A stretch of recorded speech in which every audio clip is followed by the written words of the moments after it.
Hey, Hot Mike with Mike here. I got a kind of different video that I kind of wanted to talk about. I know typically I talk about current events and like preparedness type stuff, but I want to kind of shift gears and talk about something that not a whole lot of people know about me, and it's kind of a testament of my faith and to God. So, for those that don't know me, I was in the military. And really what I'm trying to do with this video is show that we don't always see the bigger picture. We don't always see what God is going to do in our life, and sometimes when what we think is something bad actually turns into something good.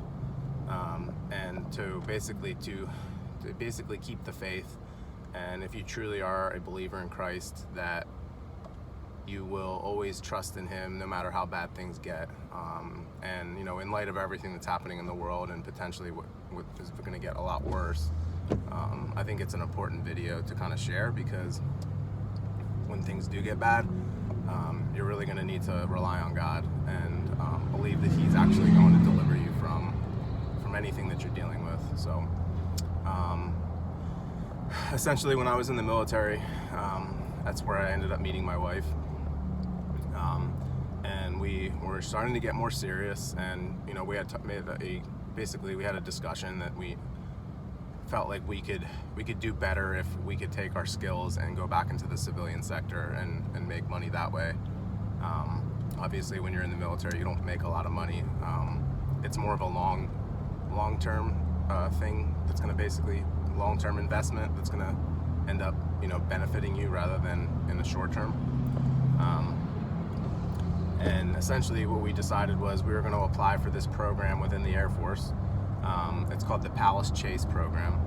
And in this program, as long as you serve half your term, whether it be a 4-year or 6-year term, in my case it was 4, and in my wife's case it was 6, you basically transition into the Guard, and they double your time. So for me, I would have had 4 years extra in the Guard. My wife would have had 6 years, because she had a 6-year, she had 3 years in, so 6 years for the Guard. And so we timed it obviously at the same time. She ended up getting hers right away, basically. I believe it was the first attempt she got, and because she was in a career field that was overmanned, they allowed that. And so she ended up doing was staying obviously in the Guard, which was in the same city, and she was able to get some government jobs and contract jobs, working for the government, working actually for the base that we were serving at. Me, on the other hand, the first attempt I got denied because I was in an undermanned career field, and they just couldn't do it. And then I ended up applying a second time, and again I got denied. And so again, just going back to remembering that God is going to take care of you and that He's going to put His will in your life. And so I was getting really upset because again, I was in an undermanned career field. It was very difficult. I was tasked with a lot. I was one of the older airmen that was in my office, so I was expected to kind of be a leader and step up. And we had 5 different sections within my job, which was public health, and I was basically cross-trained in all the jobs, and I was the only one to be cross-trained. So if somebody went on leave, I had to cover their section. If somebody was sick, I had to cover their section. And it just wasn't equal across the board, and it was just getting me burnt out. I was also at that time, waking up at 4:30, going to the gym at 5, and then going back again at 5 o'clock in the afternoon when I got off of work. And so I was just physically and mentally exhausted.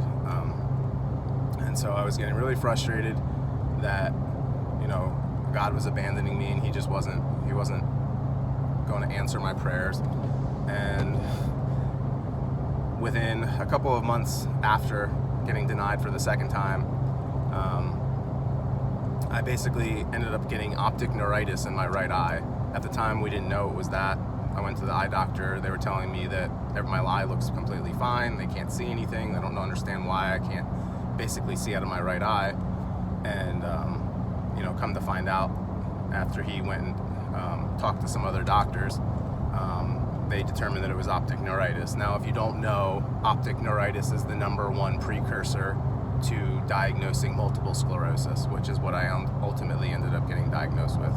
They sent me to get MRIs. I had about 2 or 3 plaques on my brain, and those plaques essentially basically cause your nervous system to attack itself, and they attack the myelin sheath that's surrounding your nerves, and it causes like short circuits, if you will. So essentially multiple sclerosis is a disease that basically makes you attack your own body. Luckily for me, that's been the biggest thing that's happened to me since, and I've had it being diagnosed for about a decade now. I haven't been taking medicine. I've just been exercising, taking vitamins and supplements, and just eating a healthy lifestyle. Not eating a healthy lifestyle, eating healthy and living a healthy lifestyle. So now you're like, oh, Mike, well, you just told me you just got denied twice. Now you got MS. Like, this is sounding like a really bad story. Well, now that I'm diagnosed with MS, I'm offered a decision. They said basically I can stay in the military and I would become non-deployable. I'd be on a profile, no overseas assignments, no leaving the continental 48, so no Alaska, no Hawaii, no overseas, assignments, anything like that. And that was kind of a deal breaker for me, because I wanted partially to, joining the military, you want to travel the world, you want to see different things, and I wanted to deploy. That was something I really did want to do. And so that was going to be taken from me. And then the other option was they could medically retire me and I could get out. And, after trying to get out already with the 2 palace chase attempts, I said, well, I feel like this is the better deal. I'll have them medically retire me. And so I end up getting medically retired. Now, that allowed me they only retired me at 30% at that time.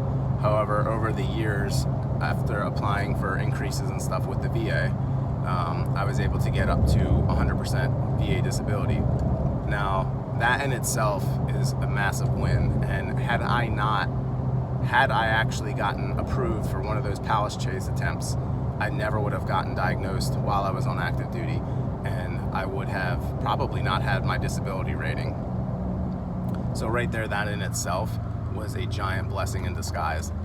Now fast forward, in 2017, my wife and I end up having our son, Christian, and he ends up being diagnosed with autism, as I've probably shared on many of these videos. And with that comes a lot of therapy. Therapy requires a lot of money, and it's required a lot of time, not just working with Christian, but also with taking him to therapies, to and from, and that takes up a lot of time. On average, we spend at least a couple hours a day taking him around in a car to different therapies and stuff like that. It's put a tremendous amount of stress on my relationship with my wife. It has made it very difficult to hold a career. My wife and I were both ex-military. We both were ex-managers. I had multiple stints as a manager. I have my master's degree in business, and I'm working on my IT degree right now. So, I have more than enough qualifications to have a decent career. And I've left my career multiple times now for my son to be able to get the therapy that he needs and moving and everything that comes with that. And so now it's like I haven't been able to work a full-time job. And, when you go back and you think about it, God not only gave me that 100% disability rating, but he supplied the means for me to be able to bring in money for my family so that I can actually be a caregiver for my son. And this is like what I'm saying, like we think in the short term, we think all we can see is that horizon. We can't see past the horizon like God can. And he can see everything from the moment we were born to even before we were born, to every movement and every decision and every thought that we make. He knows it before we even do it. And so he can see the bigger picture, and he's trying to tell you, like, trust in me and I will provide for you. And he has always provided for my family. Every single time we have gotten into a predicament where we don't know what to do, we don't know what decision to make, he has always laid a path for us. And that's what I'm trying to share with you, is that you just need to trust in God, and you need to believe that he is going to take care of you. And I hope that you receive this message well, and that I hope that God works His will in your life. And if you aren't a Christian and you want to be, I'll put a prayer down in the description that you can pray and ask God to come into your life. I've always said that if you're an atheist and you're a non-believer, and you're wrong about the Bible and about Jesus and about being saved, according to the Christian faith, you're going to go to hell. And on the other hand, if you are right, let's play devil's advocate for a second, and you are right, and there is no God, there is no Jesus Christ, then what do you gain from that? You die, you go into the ground, and that's it. Life's over.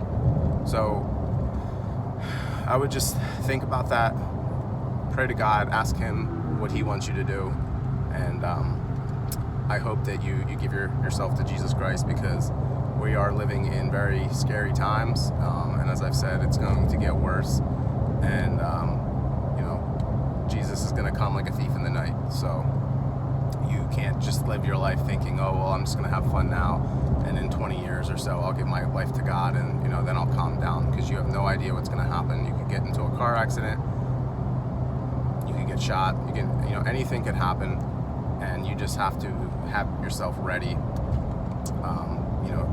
mentally and spiritually, for anything to happen. So appreciate you guys. I hope that you receive this message well, and I will continue to pray for all of you guys, and I hope you have a wonderful day, and God bless.